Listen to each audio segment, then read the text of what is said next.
Basahin po ninyo yung sinasabi sa Psalm 23 verse 5. At maliwanag ang sasabihin doon. In front of my enemies, in the presence of my enemies, the Lord will prepare a table for me. Ipaghahanda ako ng Diyos. Yan ay simbolo ng tagumpay sa harap ng aking mga kaaway. Di po ba? Kung meron mang napakasarap na tagumpay, ay yan ay sa harap ng mga tao na sa'yo'y umaaway o ng mga problema mo sa buhay. Wala nang masasarap ang tagumpay kung sa kabila ng lahat ng nangyayari sa'yo, sa tulong ng Panginoon ay napagtagumpayan mo ito. Take note, hindi sinasabi ng Salmo, kinakailangan mo nang wala ang kaaway. Kinakailangan mo nang walang problema sa buhay. And then God will prepare a table for us. No! Yes, may blessing kapag walang problema. Blessing yan. Pero wag natin kakalimutan that even in the midst of sufferings and problems, God can still and will still even more bless us. Sa katunayan, doon niya mas naipaparamdam ang kanyang kapangyarihan, ang kanyang pagmamahal when everything is not okay in our life. Kapatid, hindi mo kinakailangang i-edit ang buhay mo. Hindi mo kinakailangang sabihin sa sarili mo, wala akong problema, kung sa totoo lang, ang dami talaga. Hindi mo kinakailangan sabihin sa sarili mo, masaya ako, kung sa totoo lang, nalulungkot ka at nanghihina ka na. Pero, kung si Kristo talaga ay nasa buhay mo, at ang buhay mo ay nasa mga kamay ni Kristo, kapatid, sa kabila ng lahat ng ito, pwede mo pa rin ma-feel, you'll emerge victorious at panalo sa kabila ng lahat ng ito. Maayos din ito, malalampasan ko rin ito. Iba ang pag-asa ng tao na nasa mga kamay ni Kristo.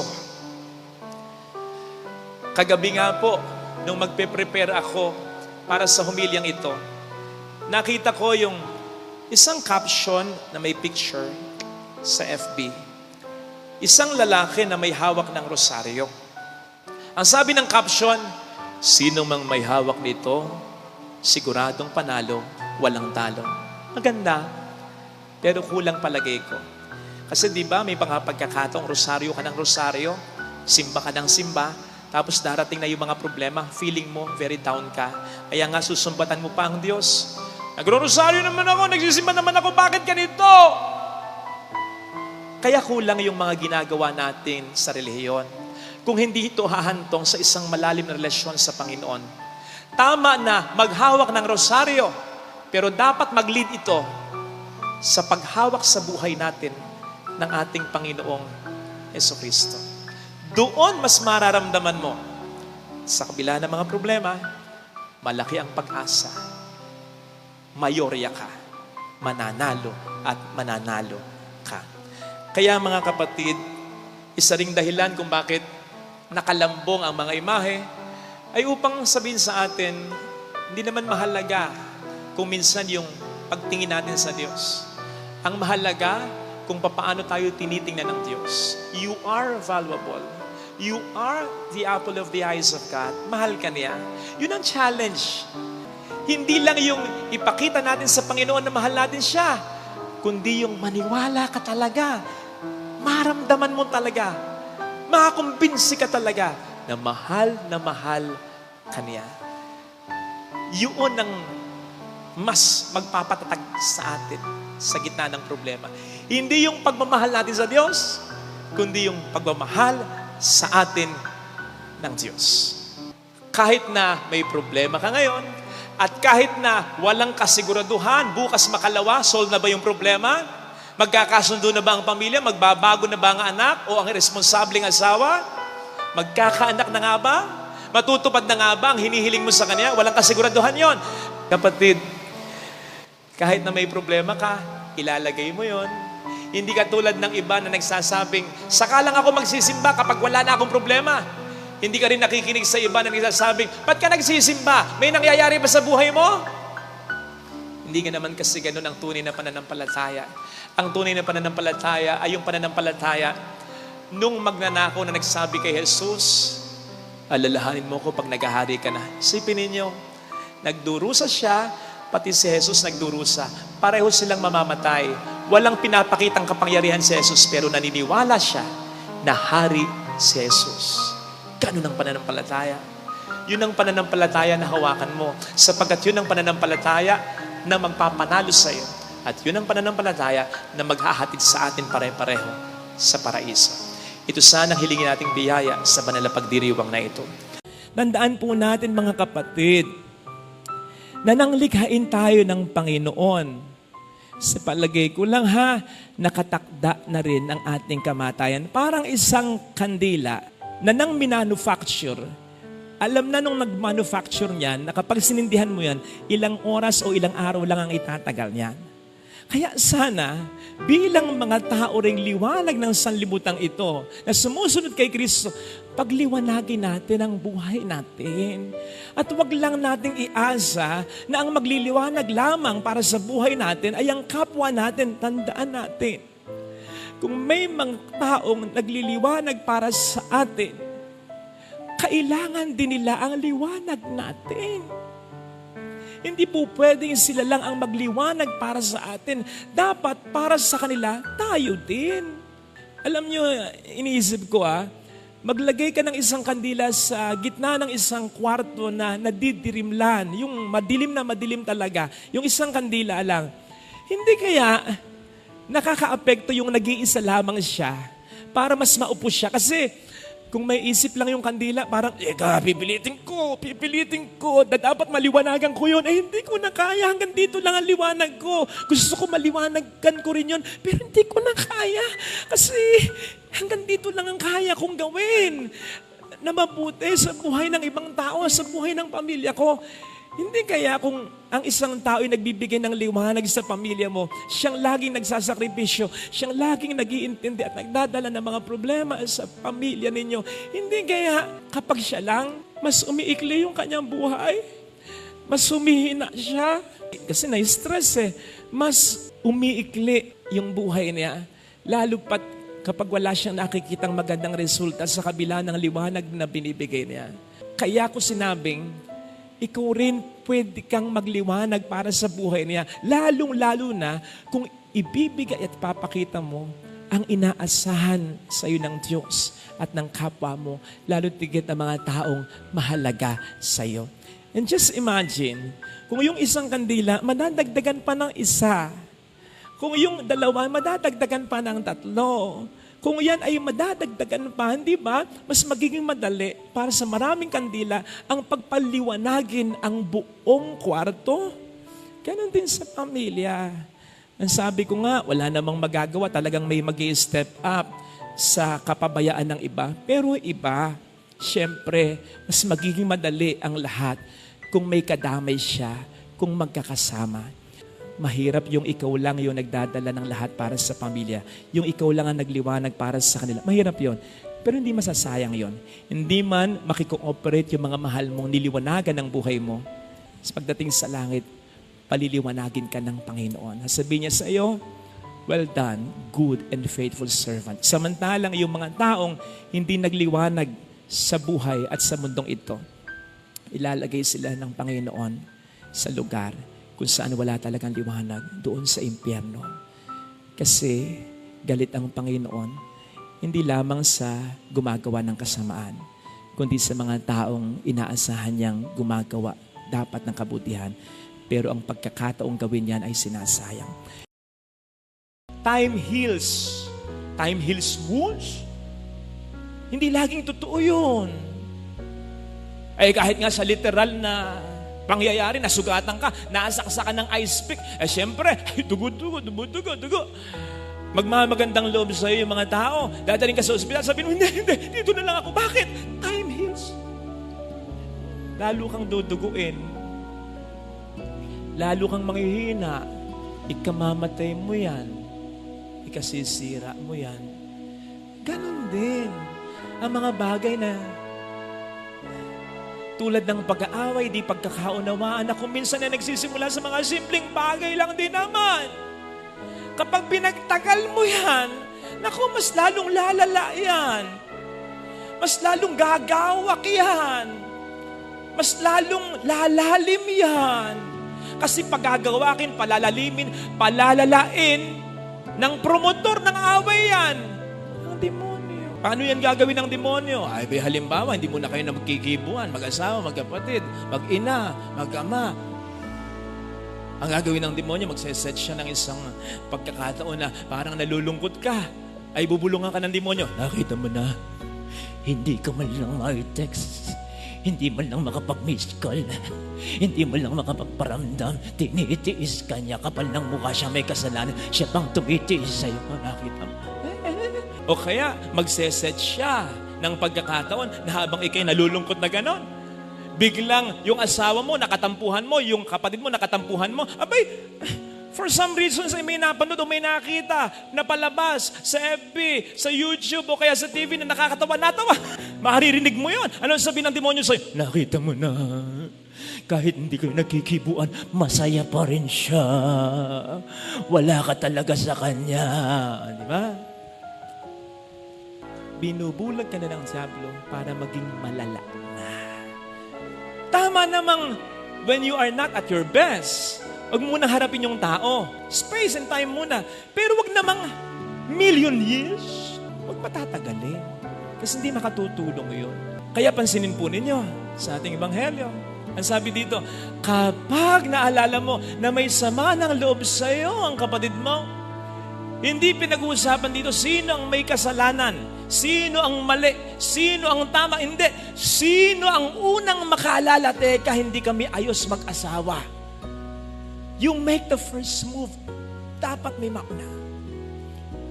Oo, kahit naman hindi ikaw ang may kasalanan, hindi naman ibig sabihin nun magsasorry ka. Okay, huwag kang magsorry. Kasi baka isipin niya, maling-mali na siya, tama pa siya. Pero magparamdam ka na nagre-reach out ka. Na pinapansin mo siya. Na gumagawa ka ng paraan para mag-reconcile kayong dalawa. Ganun. Let me end with this. Kasi nag-end din ang ebanghelyo ng ganito tungkol sa paghuhukom. Ang ni-insinuate nito marahil ng Panginoon ay pwede rin yung katotohanan na may kailangang buhay. Huwag nating aksayahin sa mga walang kwentang bagay. Katulad ng pag-aaway. Kasi sa mga oras na tayo nag-aaway at sa mga oras na hindi tayo nagkikibuan, nagtitiisan, marami ang panahon na nasasayang. Sa mga kabataan na mahilig mag-shopping, daming pera may nakita kang isang bagay. Ang dami mo ng sapatos At alam mo na hindi mo siya pwedeng gamitin anytime soon. Ibili ka pa rin? May isang bagay na nakursunadahan mo lang kasi ang ganda Bili ka na? Gayong alam mo na pwede mong hindi naman magamit talaga. Pero bibilin mo pa rin. The moment na binili mo yon and you keep that, of course, ay magiging bahagi na yon ng mga valuable things sa buhay mo na sa totoo lang ay hindi naman valuable talaga. Pasensya na sa mga may edad na nanonood si mama at si papa. Pero kung minsan, ganyan naman din ang mga nakatatanda. Yung, hindi na yung sa pagbili yung mga gamit na pwede mo namang i-dispose na at ipamigay o kaya ibenta sa murang halaga. They'll keep it. Yan ang madalas namin pinagtatalunan ni mama. Kamakailan lang sabi sa akin, anak! Yung mga ipinamibigay o binibenta sa murang halaga para pakinabangan ng iba, sayang yan! Magagamit pa yan! Sabi ko, kailan? Hindi ko lang alam. At sasabi ko sa kanya ganito, at sabihin ko na rin din po sa inyo, Mama, mga kapatid ko, mas magiging masaya po tayo kapag makikita natin na yung gamit natin ay makapagpapasaya ng ibang tao. Lalo pat kung ito'y nakaimbak lang at nakaburo lang sa aparador mo. Kaya ang idea, huwag ka nang bumili. Huwag ka nang tumanggap. O kaya, huwag ka nang mag-keep ng isang bagay na alam mo namang hindi mo kakailanganin talaga sa buhay. Ganon din ang nangyayari sa mga pangit nating karanasan. Na-hurt ka na-disappoint ka okay lang yun. Kesa naman maging masaya ka, umiyak ka, pero ipagpag mo lang. Huwag kang mag-fall into that temptation na, sige kikimkimin ko, sige isipin ko, sige tatandaan ko, sige magpaplano ako, lalarasunin ko ang taong ito. Huwag ganun. Kasi the moment you keep it, parang yung gamit na hindi mo naman gagamitin, it becomes part of you, or you become part of it. It affects you. Isipin mo over and over again. You'll not just think about it. Over and over again, you'll think of it. You'll not just feel it, you'll feed it. Ay nako, you'll be consumed by it. Let go and let God. Lalo pa sa mga bitterness, alam po ninyo, huwag na tayo mag-isip ng paghihikante. Pagpasa Diyos na lamang natin ang lahat. Yun naman din ang sabi niya, di ba? Vengeance is mine, not yours. Hayaan mo ako magigante para sa'yo. Hayaan mo ako magturo ng leksyon sa Kanya. Huwag na ikaw. Huwag mo nang intindihin yon. Move on with your buhay, with your life. Besides, anong sabi ng Panginoon? Sa Salmo, you will prepare a table for me in front of my enemies, in the sight of my enemies. Na para bang sinasabi ng Panginoon, kapag siya ang naghiganti para sa atin, sisiguraduhin niya na ito'y makikita ng mga taong sa atin ay nakasakit dati. Ibe-bless ka niya, malalaman ng mga nanira sa iyo. Itataas ka niya, malalaman ng mga nagchismis sa iyo. Gaganda ang buhay mo, malalaman niya ng mga nag-down sa iyo.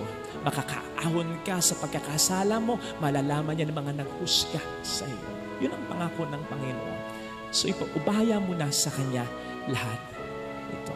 Brothers and sisters, alam po natin katangahan yung hayaan mo na lamang na nakawin ng mga magnanakaw ang mga mahalagang bagay sa iyong buhay. Ganon ang nangyayari kapag naglalagay tayo ng mga kalat sa ating puso't isipan. Hinahayaan nating nakawin ng mga negang ito, ang mga bagay na positibo dapat ay nasa buhay mo at buhay ko. Again, let go of all that bitterness and let God reign in our hearts. Tandaan po natin, ang paghahari ng Diyos ay hindi lamang isang lugar.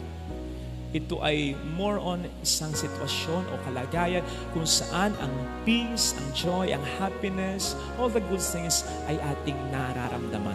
At mangyayari lamang yan, una kung susunod tayo sa Kanyang kalooban at kung ang ating puso, ang ating buhay ay ipapa-occupy natin sa Kanya lang. Amen. Pagpapatawad ang isa sa mga turo ni Kristo na madalas niyang sinasabi sa mga tao. Sapagkat kung tayo daw ay nagpapatawad, patatawarin din niya tayo. Pero kapag hindi tayo nagpatawad, hindi rin niya tayo patatawarin. Sabi po ng ilang psychologists, yung anger daw is just a secondary emotion. Ang ibig sabihin nun, kapag tayo nasaktan, yun yung una nating nararamdaman. Tayo ay nasaktan. Tayo ay na-hurt. There is pain.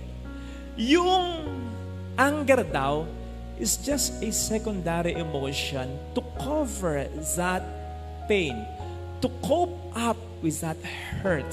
So parang defense mechanism. Now, humingi man ng tawad sa atin o hindi, yung taong nag-aasala sa atin, either way, para makakope up lang tayo sa pain at sa hurt, we choose to stay angry. At yun po ang mali. Yun ang mali. Kasi kapag nagkakaganon, mas nananatili yung pain, mas nananatili yung hurt, at ang resulta, anger. Doon na nagiging mali. Walang masama sa magalit Pero yung alagaan mo, susugan mo, panatilihin mo, doon na nagkakasala ang tao. So nasa choice talaga natin Yung pagtatanim ng galit, ito ay activity ng ating isip. Kasi yung masaktan tayo tulad ng ibang sakit o pain, mawawala at mawawala O sino ba dito ang namatayan na ng taong pinakamamahal niya? Napakasakit nun. Pero nawawala din naman at nababawasan paglipas ng panahon. So, ganun din yung pain ng ginawa sa ating kasalanan. Mawawala yan. Or at least, kahit pa paano mababawasan o gagaan. Pero kapag we willingly choose na panatilihin at alagaan pa yung pain na yan, again, magre-result to full-blown anger yan. And so the painful truth is, tama, sinaktan tayo ng ibang tao. Pero ang patuloy na sumasakit at nananakit sa ating sarili ay tayo mismo. Sabi nga, the first victim of unforgiveness is not the one needing or asking forgiveness, but we who refuse forgiveness. Kaya po kapag sinasabi ng Panginoon na tayo magpatawad, wag po nating iisipin that He is being inconsiderate on His part. Ang totoo, iniisip ng Panginoon ang ating ipakanan sapagkat ayaw niyang mamatay tayo sa ating sariling lason. And that is true. Kasi ang pagtatanim ng galit ay parang paghahanda, pagtitimpla ng lason na gusto nating ipainom sa kasala sa atin. Pero alam nating mali eh. May takot din naman tayo sa Panginoon eh. So hindi natin ipaiinom. Pero imbis na ating itapon, tayong umiinom. O di ba katangahan yon? Hindi, ikaw na ngayon nasaktan eh. Di ba? Ikaw pa ba ang pipili araw-araw na patuloy kang masaktan? Sabihin mo sa sarili mo, huwag kang tanga. Magpatawad ka. Yung pagtatanim ng galit ay activity ng isip. Yung pag-aalis ng galit, activity rin niya ng isip. So kung nararamdaman mong hindi ka pa handa, basta willingly choose to forgive hanggang sa makapagpatawad ka na ng lubusan. Alisin mo yung galit at wag na wag kang gaganti. Yun ang wag na wag mong gagawin. Sapagkat walang maidadagdag sa iyo, may maibabawas pa ng malaki. Kaya nga diba, madalas ang sinasabi natin sa mga nagawa ng kasalanan na may katuwiran, do not stoop down to their level. Huwag kang bababa sa level nila. Kasi yung nakagawa sa iyo ng kasalanan ng mali, yun talaga ang bumababa ang level. So huwag kang gaganti sapagkat kapag gumanti ka, bumababa ka sa level nila. Huwag kang mag-alala, hindi naman natutulog din ang Diyos. Siya ang gaganti para sa iyo kung kinakailangan gumanti. Yun naman din ang kanyang sinabi.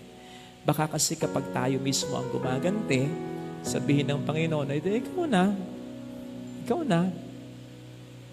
Pero pag siya, alam natin na ang kanyang ganti ay makatarungan at mararamdaman talaga ng sa atin ay nagkasala. Sabi ng Panginoon, ibababa niya ang mga nagmamataas. Ito yung mga gumagawa sa atin ng pagkakasala, lalong-lalo na yung mga hindi humihingi ng tawad. At itataas sa yung mga nagpapakumbaba. At ito, yung kahit may katuwiran ka, kahit nasa tama ka, hindi ka gaganti, at pipiliin mo pa rin magpatawad. Yes, kung kinakailangan ihabla, kung kinakailangan idemanda mo, ihabla mo. Pero wag mo gawin yung ikaw ay gumanti. Alisin mo yung galit sa puso mo. At kapag nagkaganon, tataas ka sa mata ng iba, lalong-lalo na sa mata ng Panginoon. Kasi mas natutulad ka sa Kanya. Siya naman ang may sabi nun na kapag tayo ay nagpapatawad, tayo mas nagiging tunay na mga anak ng Diyos. Tayo ay mas nakakatulad ng Diyos. At kapag tayo nga po ay nagpapatawad, hindi lamang sa inaalis natin ang galit sa puso natin na siyang pwedeng mas magpahirap pa sa atin, kundi mas mararamdaman natin at mas nagkakaroon tayo ng karapatan na tumawag sa Diyos bilang Ama natin. May bashers ka ba? Yung pirmis na may naipipinta sa iyo. Yung kahit anong sabihin o gawin mo ay may nasasabi against sa iyo. Well, hindi ka nag-iisa sapagkat marami ding bashers si Kristo. In fact, sa 3 taon lamang, yun lamang ang kunin natin ng kanyang public ministry, hindi na mabilang yung mga instances na na-criticize siya, na na-bash siya. Na-bash siya nung unang mangaral siya. Sino ba yan? Hindi ba anak ni Maria yan? Ang mga kapatid niya ay nandi dito, di ba? Bashing yon. Sapagkat nilalait nila ang Panginoon. I'm sure na-bash siya nang tawagin niya at piliin niya ang mga alagad niya. Lalo pat may mga ilan sa mga alagad niya ang questionable naman ang karakter talaga. Binash siya. At pagkatapos nun ay nagpatuloy uli siya Ganun sana. Masaktan man tayo, malungkot man tayo, laban uli. Gawin pa rin natin ang ating mga mabuting ginagawa. Huwag tayong tumigil dahil lamang may mga bashers sa buhay natin.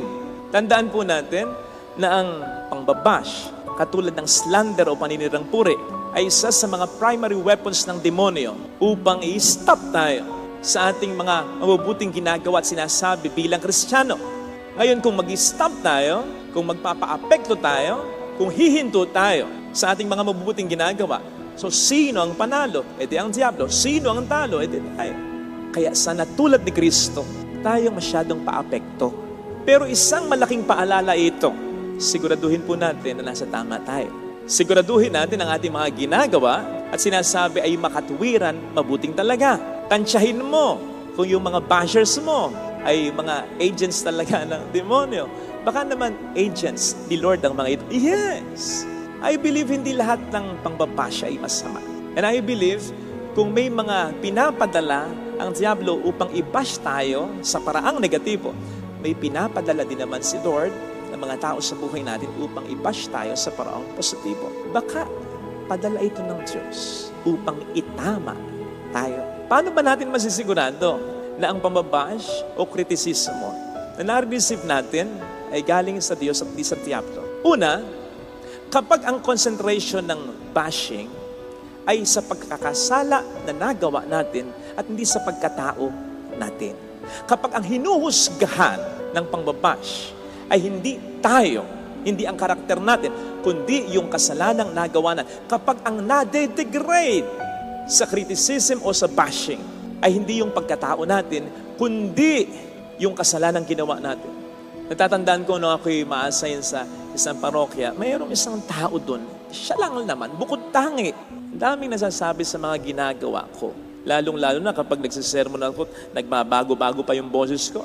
Pati ba naman yun, ay style ko yun. Siya lang naman, tanging siya lang naman. At pakiramdam ko sa kanya, malayo ang loob niya. Pag ako'y kausap niya, parang hindi totoong tao yung kausap ko. I mean, napaplastikan ako. Pero alam po ba ninyo, unfazed lang ako. Ibig sabihin, steady lang. Hindi ko alintana. Hindi ko pinansin. Hindi ako masyadong apektado. Bakit? Nakaw kahit sabihin ko yung pangalan di naman yun kilala. I mean, kung sasabihin ko at makikilala ng mga taong nanonood ngayon sa akin sa parokyang pinanggalingan ko, oo nga, Pader, tama ka. Ako, Pader. Huwag kang mag-alala. Hindi ka nag-iisa. Kami rin ginaganyan niya. So, alam niyo yun, kung mabuti ang pakikipagkapwa-tao noon, kung maganda ang karakter niya, lalong-lalo na sa mga kaparokyaan namin, doon ako mababazar Doon ako mag-iisip, baka totoo yung sinasabi niya sa akin. Kahit nag-iisa lamang siya. Kasi mabuting tao naman siya.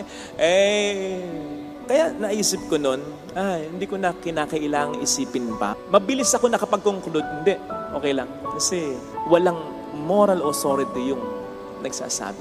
Kapag ang tao na nagbabash sa'yo at nagpapaalala sa'yo, lalo pat ang focus, again, yung unang punto, yung pagkakasala na ginawa mo at hindi yung pagkatao mo, ay mabubuting tao. Makatuwiran, makatarong. Ay, ibig sabihin, nasa mali kang talaga. Ang problema kasi sa atin pinagpipilitan natin na tama tayo, gayong mali na pala tayo. Ang isang magandang paraan at palatandaan na ma-realize mo, ay mali na sigurado yung ginagawa ko. Lahat na nagpapaalala sa akin ay mabubuting tao. Mabuting tao naman yung asawa mo. Mabuting tao naman yung anak mo. Mabuting tao naman yung magulang mo. Mabuting tao naman yung kapatid mo. Wala namang masamang tinapay. Wala namang masamang ugaling pinakita sa iyo. Ay most likely yung sinasabi niya na nasasaktan ka, ay totoo. At yun ay para talaga sa ikabubuti mo. Totoo naman yung mga nang bash kay Pura, lahat naman tayo makasalanan. Pero sinisigurado ko na maraming mga naapektuhan na kung kasalanan na pag-uusapan ay konti lang, maliliit na kasalanan lang. Mga banal na tao naman ang lubhang naapektuhan sa ginawa niyang yan. Yun ang mas naapektuhan yung mabubuting tao at walang kinalaman kasi wala naman din kasalanan. Kung paanong kapag nagloko yung asawa mo, gagantihan mo ng pagluloko o kaya gagantihan mo ng masama ito. Sinong maapektuhan? Yung asawa mo Oo, konti. Pero ang mas maapektuhan, yung mga anak ninyo. Wala namang kinalaman yung mga anak ninyo sa problema ninyo. Kapag pinagpakitahan mo ng hindi maganda, yung kapatid mong nagpakita ng hindi maganda sa'yo, apektado yung kapatid mo na pinagpakitahan mo rin ng hindi maganda? Yes, pero konti lang. Ang pinaka-apektado ay yung mga magulang ninyo na wala namang kinalaman sa pagkakagalit ninyo ng kapatid mo. Besides, anak nila kayo pareho. Pag pinakulong mo, yung isang tao na po pwede mo namang patawarin at humihingi naman din naman tawad sa'yo. Sino ang mas apektado? Siya na ipakukulong mo? Oo. Pero ang mas at pinaka-apektado, yung pamilya niya na umaasa sa kanya, na maapektuhan talaga kapag ang taong ito ay pinakulong mo. Ang pinaka-apektado ay yung wala namang kinalaman. Kaya mas nagiging mabigat ang ating kasalanan kung ito ay ating kinatitigasan o mas pinaninindigan. Mga kapatid, huwag po nating isipin na tayo ang inaapi at binibiktima o nabibiktima kapag tayo nasa mali na. On the contrary, tayo ang lalabasan ng aapi at ang bibiktima kapag tayo ay nasa mali na pero tayo nagmamatigas pa. Sino bang nagmamatigas sa kasalanan kundi yung mga taong mayayabang? At yung taong mayayabang ang siyang may gana lang din naman na mang-api at mang biktima ng sino man.